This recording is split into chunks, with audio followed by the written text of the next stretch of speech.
And now, without further ado, let's get started. Please give a warm welcome to Dr. Amy Khor, Senior Minister of State, Ministry of Sustainability and the Environment, and Ministry of Transport, to give us the welcome address. Dr. Khor, please.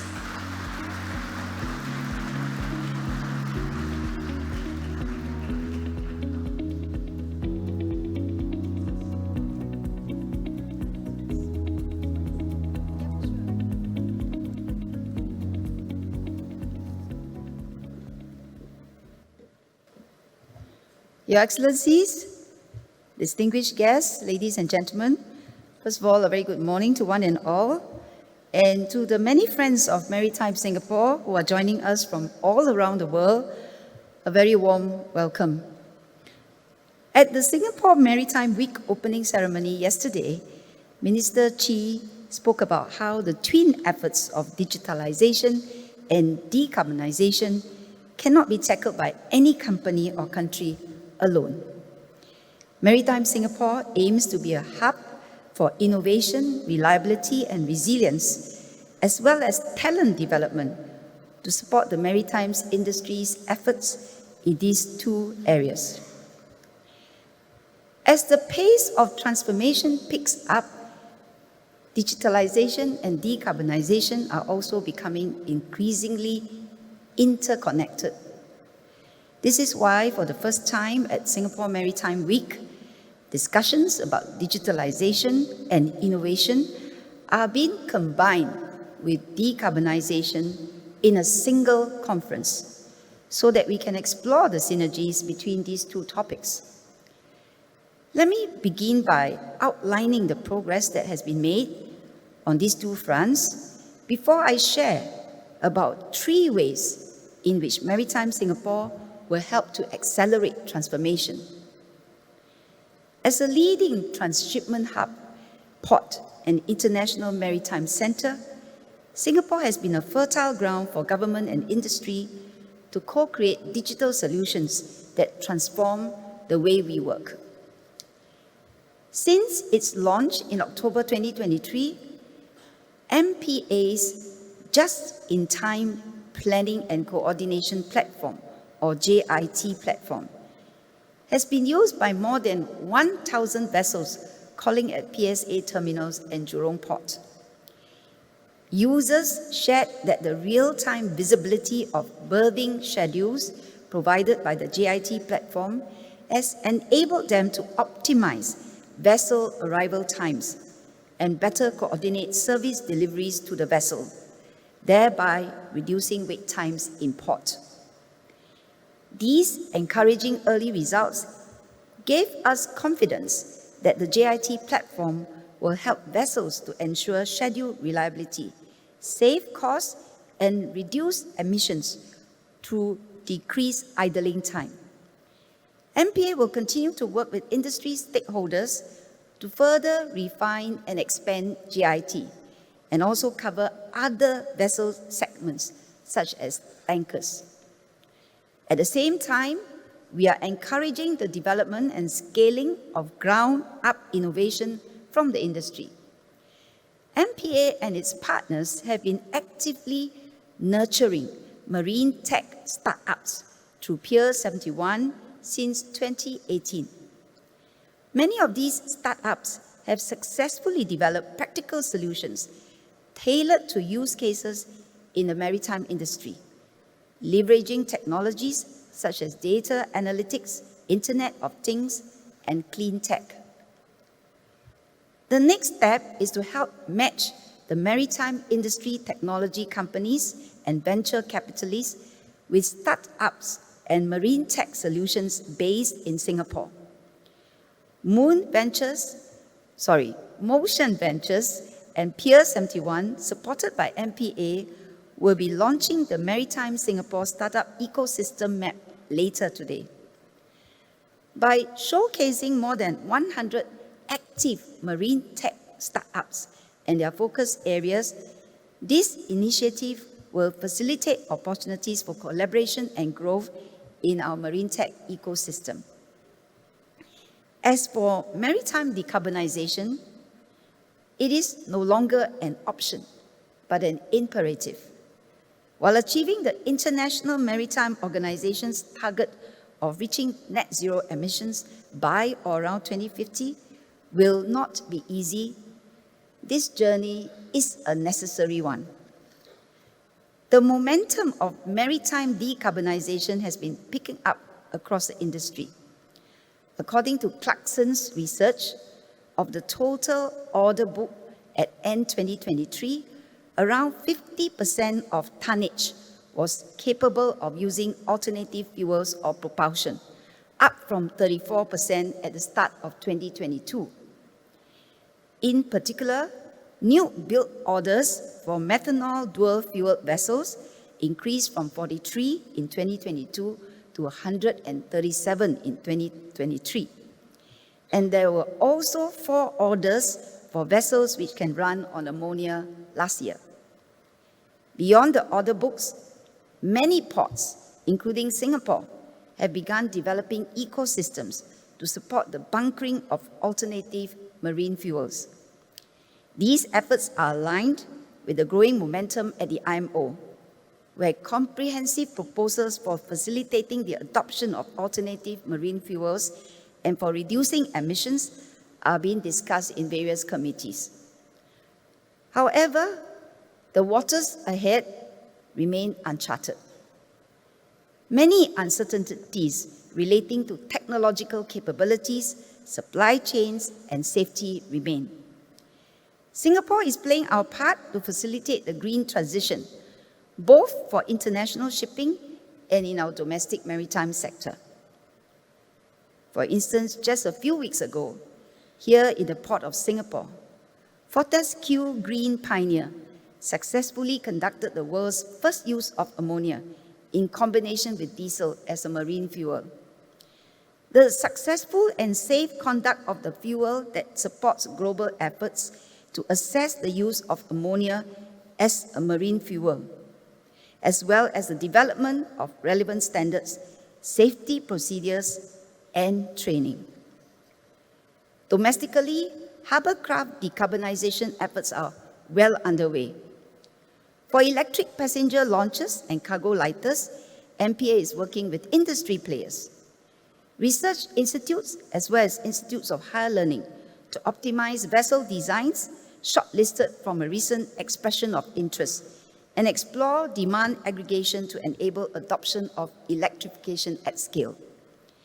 MPA is also providing technical inputs, regulatory advice, and R&D funding support to the Coastal Sustainability Alliance, a consortium of 27 entities across industry and academia, which is working on an electric tugboat design to support the decarbonization of larger harbour crafts. Given this momentum, maritime decarbonization will create opportunities for businesses as well as workers. Just last month, I had the pleasure of attending MAN Energy Solutions' opening of their new mixed-purpose facility in Singapore. Amongst other activities, this new facility will support the repair and maintenance of alternative fuel engines used on board ocean-going vessels and will train seafarers to safely operate and maintain such engines. MAN Energy Solutions currently employs over 250 workers in Singapore and sees the potential to expand to approximately 400 employees by 2027. Increasingly, digitalization and decarbonization are not taking place in separate silos. Instead, they are working in tandem. Advancements on one front have the potential to spur developments in the other. For one, digital solutions can facilitate and accelerate the industry's decarbonization efforts through optimizing energy consumption, facilitating carbon accounting, or even addressing safety concerns relating to future fuels. For example, MPA, A-Star, and industry partners have developed a proof of concept of a digital twin, which models and visualizes the behavior of plume clouds during a methanol bunkering leak. This enhances our understanding of the safety risks of methanol bunkering and will help the industry in developing the necessary safety standards and incident response plans, bringing us one step closer to adoption of low and zero carbon marine fuels at scale. Another area in which digitalization and decarbonization are linked is talent attraction. All of us here today are keenly aware that it is challenging to hire and retain the right people, be it for seafaring or shore-based roles. Digitalization and decarbonization presents us with the opportunities to refresh the image of our sector into one that is dynamic, modern, and filled with potential for further transformation. These are indeed important attributes that young talents look out for when choosing a career. It is clear that digitalization and decarbonization are amongst the top priorities for leading maritime companies globally. Additionally, considering digitalization and decarbonization in combination can spark new ideas, as well as insights and opportunities. These synergies and their positive externalities further strengthen the impetus for action. Hence, as part of the global maritime community, Maritime Singapore will continue supporting, contributing to, and accelerating maritime digitalization and decarbonization. And we will do so in three main ways, namely innovation, collaboration, and risk mitigation. First, we will continue to develop and test-bed novel solutions that address real-world challenges and allow the industry to make tangible progress in transformation efforts. One specific capability which MPA will be exploring is AI and how it can be adopted in the maritime industry. Minister Chi shared yesterday that MPA is developing the next generation vessel traffic management system, which will leverage AI to identify traffic hotspots and predict potential collisions. This ensures navigational safety and port efficiency, even as our vessel traffic increases in volume and complexity. MPA is also working with industry leaders such as Amazon Web Services to explore other maritime use cases for AI and generative AI, such as route and fuel optimization and carbon emissions accounting. On decarbonization, MPA and the Energy Market Authority, or EMA, are currently reviewing proposals to develop an end-to-end solution to provide low or zero carbon ammonia for power generation and bunkering. As for methanol, the recently concluded expression of interest for the supply of methanol as a marine fuel in Singapore shows that there is strong industry interest. On aggregate, the submissions have the potential to supply over 1 million tons per annum of low-carbon methanol by 2030 and provide strong indications that the industry is preparing for methanol bunker demand to scale up in the coming years. MPA will be sharing more details about the EOI findings tomorrow. Insights from the EOI will inform the development of a methanol bunkering regulatory framework.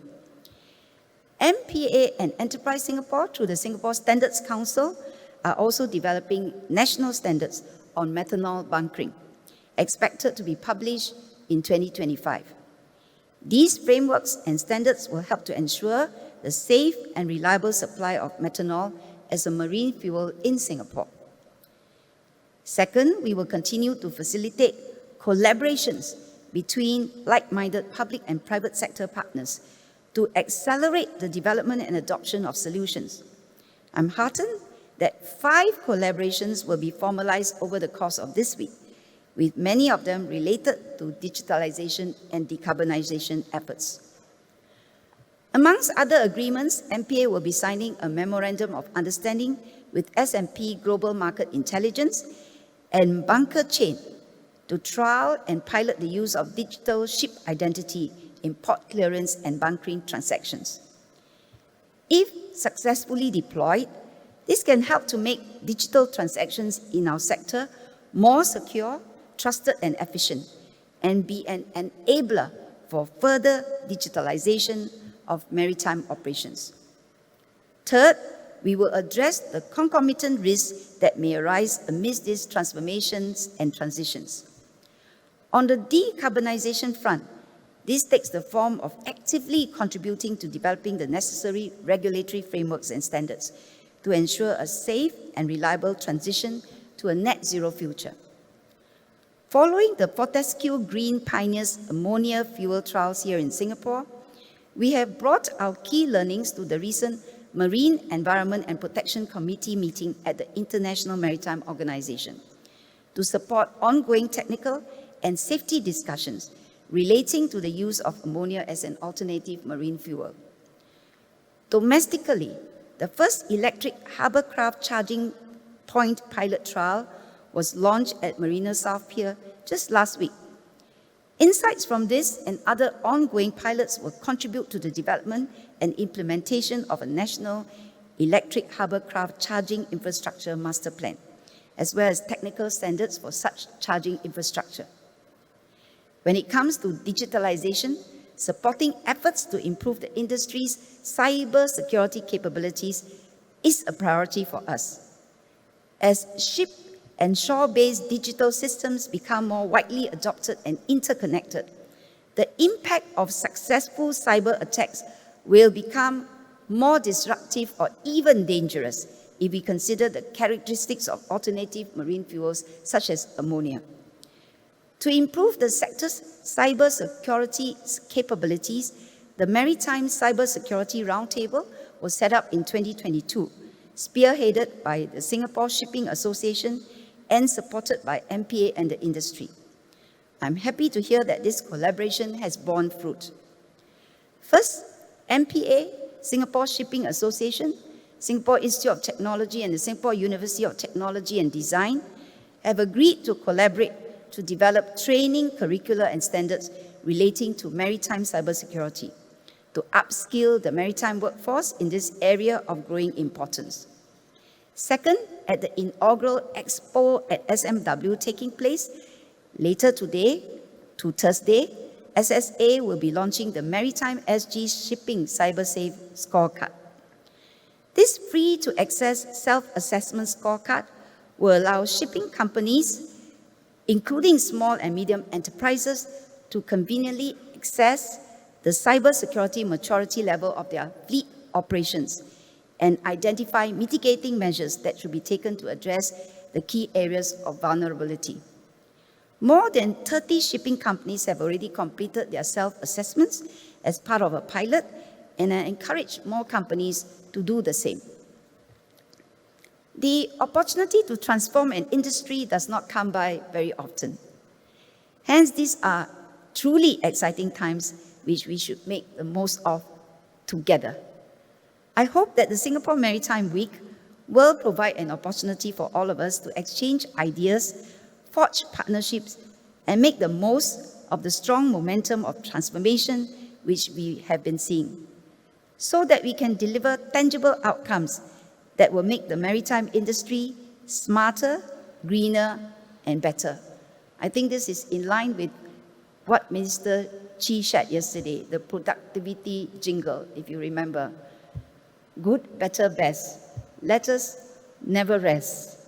Make the good better, the better best. And let me share in Singlish. In the maritime sector, I think we should continue to innovate and collaborate to become better, betterer, and betterest. Let me conclude by wishing everyone a fruitful and insightful conference. Thank you very much.